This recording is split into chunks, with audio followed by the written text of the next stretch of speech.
Borderline personality disorder, or BPD, is defined by the American Psychiatric Association as a pervasive pattern of instability of interpersonal relationships, self-image, and affects, and marked impulsivity. Simply put, individuals with BPD tend to have difficulties with relationships, how they see themselves, managing moods, and expressing emotions.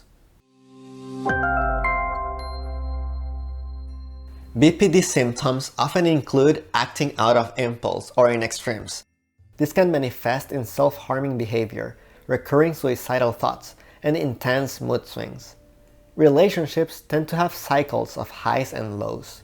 First, everything is going well, and suddenly things change for the worse. One of the main symptoms is a deep fear of abandonment. This fear may lead to frantic efforts to stay in the relationship or end it immediately. There is a strong genetic component to BPD. This means that if you have a relative diagnosed with BPD, that increases your chances of being diagnosed as well. Twin studies found that 35% of identical twins exhibit the same mental illness of BPD. This genetic vulnerability can be worsened by terrible childhood experiences, such as neglect or abuse. So what's happening inside the brain? Individuals affected with BPD have a smaller than average amygdala and hippocampus, making it very difficult to self-control and regulate emotions. And unusual activity levels in the orbitofrontal cortex have been linked to impulsive behavior. This brain region is also involved in planning and decision-making, which is impaired in people with BPD. However, more research is needed to confirm this association. Any type of personality disorder remains to be a challenge for mental health professionals. Medications aren't typically used as there is currently not enough evidence supporting their effectiveness for BPD.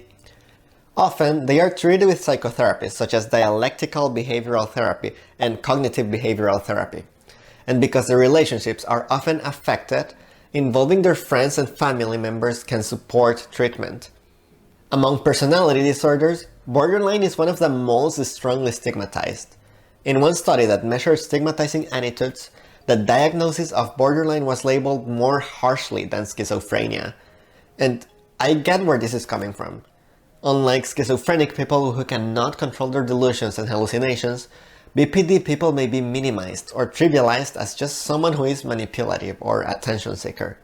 But the truth is that they cannot simply control themselves, just as how schizophrenics cannot control their delusions.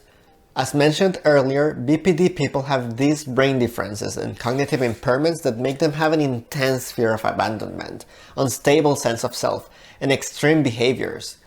They face real challenges in dealing with everyday life and need professional help. With this particular personality disorder getting a great deal of public attention, it is important to educate ourselves about this mental disorder and hopefully help others reach out for the help they need.